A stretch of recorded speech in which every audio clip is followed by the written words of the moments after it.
Hallelujah, good morning. एक और बेहतरीन दिन प्रभु ने हमें दिया है कि हम मिलकर उनके वचनों पर मनन करें। सुबह के 6:30 बज गए हैं। दैनिक मनन के इस कार्यक्रम को हम हर रोज हिंदी में, तमिल में, तेलुगु में और मलयालम में लेकर आते हैं। सोशल मीडिया और टीवी के जरिए हम इन कार्यक्रमों को हर रोज आप तक पहुंचाने का प्रयास करते हैं। अगर इन भाषाओं के बोलने वाले आपके बंधु मित्र हैं तो उनके साथ आप इसे शेयर करें। लगातार इन कार्यक्रमों को सुने और आत्मिक तौर पर दृढ़ होते चले जाएं। वैसे ही प्रार्थना पूर्वक अपने मित्रों के साथ भी इन कार्यक्रमों को शेयर करें। यह हमें अवश्य काफी प्रोत्साहित करेगा। छोटी प्रार्थना। महापवित्र पिता परमेश्वर, प्रभु, आज हम हमारे जीवनों में किस स्थिति में हैं आप जानते हैं। कई बार जब हम निराश हताश हो जाते हैं, आप हमारे साथ हैं। आप हमें उठाएंगे, हमें बलवंत करेंगे। यह भरोसा, यह विश्वास हमें है। आपके सानिध्य में आते हैं, हमें तसल्ली दें। यीशु के नाम से प्रार्थना मांगते हैं, आमीन। क्या आपने आमीन कहा? आमीन जरूर कहें। आमीन का मतलब ऐसा ही हो। भले ही तमाम लोगों के बीच एक ही व्यक्ति प्रार्थना में अगुवाई कर रहा हो, लेकिन जब हम आमीन कहते हैं, मानो हम सबों ने मिलकर इकट्ठा प्रार्थना किया हो और प्रभु इस प्रार्थना को सुनते हैं। हग्गई की पुस्तक 2 अध्याय 23वीं आयत को पढ़ रहा हूं, सुनिएगा।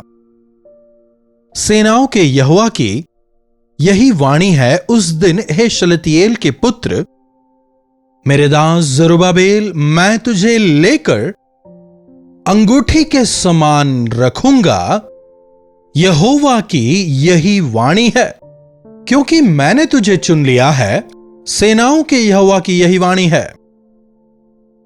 सेनाओं के यहोवा की यही वाणी है, या फिर यहोवा की यह वाणी है। पुराने नियम में जब भविष्यवक्ता भविष्यवाणी करते थे, this is the word of the Lord, यहोवा परमेश्वर यूं कहते हैं, वे हमेशा इस पंक्ति का इस्तेमाल किया करते थे। जिस प्रकार आज हम कहते हैं, the word of God says. Doctor Billy Graham अधिकतर अपने संदेशों में the Bible says, the Bible says, the Bible says कहा करते थे। आजकल कुछ पासवान कहते हैं, मैं कह रहा हूं, मैं कह रहा हूं, मैं कह रहा हूं। सडनली आ जाता है ना? मेरा कहना कौन सुनेगा? जब परमेश्वर का वचन सुनाया जाए, जब परमेश्वर कहेंगे, लोग सुनेंगे भी, चमत्कार भी होंगे। आप में से कई लोग जब अपनी गवाही में भेजते हैं, हमने आपके वचन को सुना, जी नहीं, वो मेरे वचन नहीं है। परमेश्वर के वचन मेरे जरिए परमेश्वर आप तक पहुंचाते हैं, और वचन में जो सामर्थ है वो आपके मन की आंखों को खोलते हैं। विश्वास सुनने से आता है, इसीलिए हमारे जीवनों में बदलाव आता है। परमेश्वर के वचन में सामर्थ है, इंसान के वचनों से कुछ नहीं होना। परमेश्वर के वचन में सामर्थ है, इसलिए वे मनुष्यों के हृदय को पिघलाता है, उन्हें पापों का बोध कराता है। वचन उनके मन की आंखों को खोलता है। परमेश्वर यहां पर कह रहे हैं इस जरुब्बाबेल से। जरुब्बाबेल नाम को हम यहां पर बार बार देखते हैं। यह व्यक्ति कौन है, इसके विषय भी हम वहां पाते हैं। मेरा दास शलतियेल का पुत्र जरुब्बाबेल। इस्राएली लोग जब गुलामी में थे तो वहां पर इसका जन्म हुआ था। भले ही जन्म गुलामों के बीच में हुआ हो, लेकिन उसमें ऐसी सोच नहीं थी, बल्कि वो यह अच्छी तरह जानता था और मानता था कि वो जीवित परमेश्वर की संतान है, और परमेश्वर के भवन को दोबारा खड़ा करने में परमेश्वर ने जरुब्बाबेल का काफी शक्तिशाली रूप से इस्तेमाल किया था। क्या आपको इसकी परछाई कहीं नजर आ रही है? यीशु मसीह इस संसार में नाश हुई मनुष्य जाति को नया बनाने के लिए आते हैं। वे कहते हैं इस भवन को गिरा दो, मैं 3 दिन में इसे खड़ा करूंगा।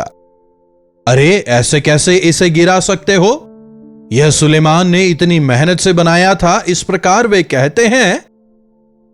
लेकिन वे इस बात को समझ नहीं पाए कि यीशु मसीह उस बिल्डिंग के विषय नहीं बल्कि अपने शरीर के विषय कह रहे हैं।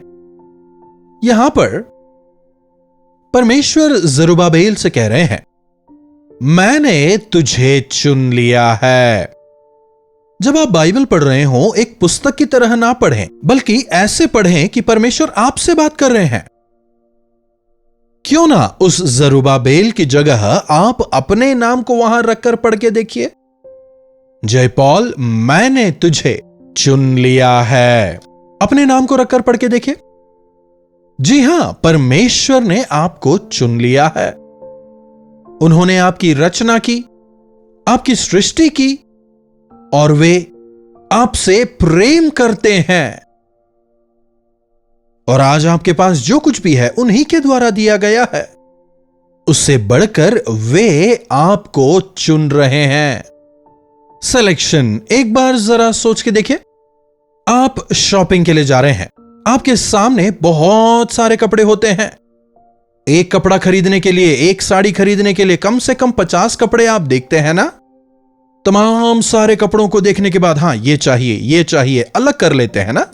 वैसे ही हम में से कुछ लोगों को परमेश्वर ने उनकी कुछ खासियत हैसियत की वजह से नहीं, केवल अपने अनुग्रह की वजह से, अपने भविष्य ज्ञान की वजह से परमेश्वर ने उन्हें जांच कर जानकर उन्हें अलग किया, उन्हें चुना है। परमेश्वर उन्हें अलग करते हैं। हां, यह व्यक्ति मुझे चाहिए। क्या आप जानते हैं कि परमेश्वर ने आपको चुना है? शायद आप में से कुछ लोग यह सवाल करें कि परमेश्वर ने हमें क्यों चुना है? प्रभु के यहां बहुत सारे काम हैं। वे अच्छे माली हैं, वे अच्छे चरवाहे हैं, वे अच्छे डॉक्टर हैं, वे अच्छे प्रीचर हैं, उपदेशक, वे अच्छे शिक्षक हैं। देख रहे हैं? तो उनके पास विभिन्न प्रकार के कार्य हैं कि हम उनकी शिक्षाओं को दूसरों तक पहुंचाएं, हम उनके प्रेम को दूसरों के साथ बांटें, कि हम उनके नाम से चंगाई करें, उनके नाम से आत्माओं के फल को काटने वाले हो जाएं। परमेश्वर की सेवकाई में हम अच्छे सेवक हों, मनुष्यों को पकड़ने वाले अच्छे मछुए हों। तो इस प्रकार से परमेश्वर ने हमें नाश होने वाली आत्माओं को बचाने के लिए हमें उन्होंने चुन लिया है। अगर सभी पास्टर बन जाएं तो सुनने वाले कौन होंगे? अगर सभी सेवा में आ जाएं तो फिर सेवकाई कैसी? परमेश्वर ने अपने अनुग्रह से कुछ लोगों को अलग करके उन्हें चुन लिया है ताकि वे अपने जीवन से उनकी महिमा करें, उनकी सेवा करें। हे जरुब्बाबेल, मैंने तुझे चुन लिया है। आज ऑफिस जाने से पहले, स्कूल कॉलेज जाने से पहले दरवाजा बंद करें, प्रार्थना करें, प्रभु मेरे विषय आपकी योजना क्या है? प्रभु आपने मुझे इस संसार में क्यों भेजा? मेरी खासियत क्या है? क्यों सेवकाई के लिए एक बोझ आपने मेरे मन में डाला है? इस स्थान में आपने मुझे क्यों रखा है? क्या आपने मुझे अलग किया है? क्या आप मुझे चाहते हैं? प्रभु से पूछ के देखिए। प्रभु स्पष्ट तौर पर आपसे बात करेंगे और आपको स्पष्टता देंगे। परमेश्वर क्या कह रहे हैं? उस दिन मैं तुझे लेकर अंगूठी के समान रखूंगा। मैं क्या करूंगा? तुझे अंगूठी के समान रखूंगा। उन दिनों में राजाओं के पास एक अपनी अंगूठी हुआ करती थी, यूं कहें राज्य मुद्रा। अगर उस मुद्रा को किसी कागज पर लगा दिया जाए, वो मामूली सा जो कागज है अब राजादेश बन गया है। आज हम देखते हैं ना, रबर स्टैंप लगाते हैं, सील लगाते हैं ना, उससे भी कहीं ज्यादा शक्तिशाली था यह राजमुद्रा। किसी भी चीज पर अगर राजमुद्रा हो तो वो चल जाएगा।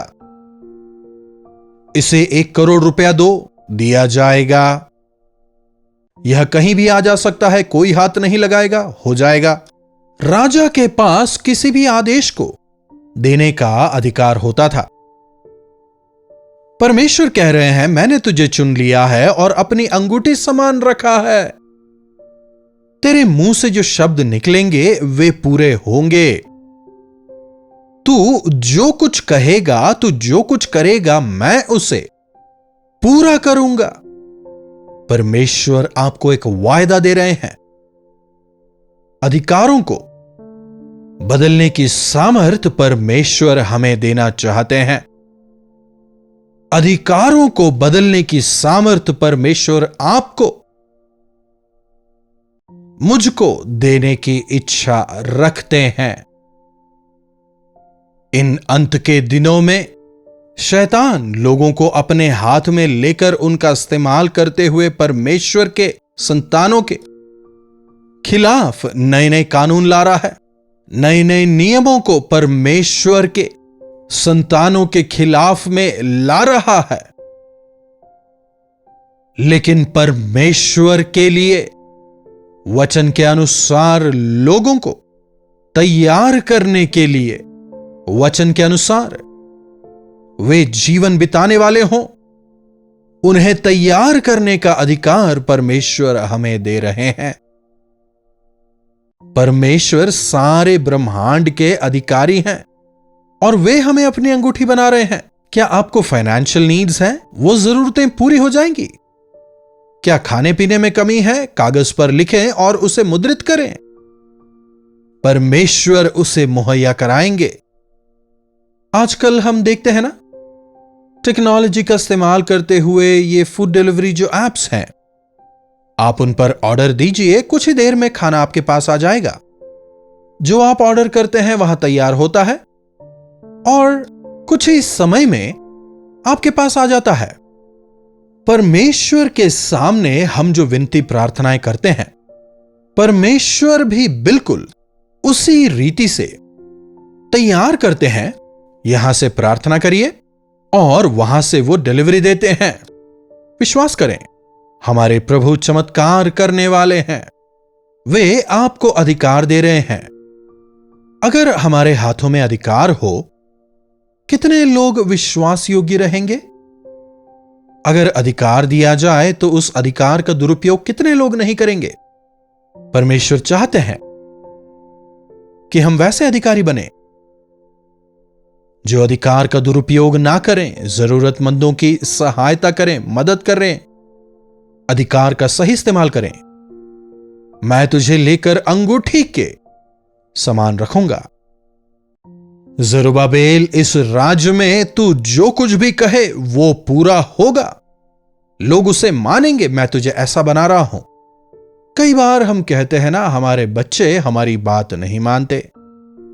अगर आप चाहते हैं कि आपके बच्चे आपका कहना माने, तो आप पहले परमेश्वर का कहना माने, तब बच्चे आपकी सुनेंगे। समझ रहे हैं? देखिए, हम बदलने का प्रयास कर रहे हैं, लेकिन हम नहीं बदल सकते। पर यदि हम बदल जाएं और प्रभु की सुने, उनके वचन के अनुसार यदि हम जीवन बिताएं, तब परमेश्वर हमारे जीवनों में और हमारे जीवन से चमत्कार करेंगे। क्या आज आप अभी भी गुलामी में हैं? किसी प्रकार की कमी घटी में हैं? वो सहायता करेंगे कहकर अंततः क्या आप धोखा खाकर बैठ गए हैं? प्रभु पर आप विश्वास करिए।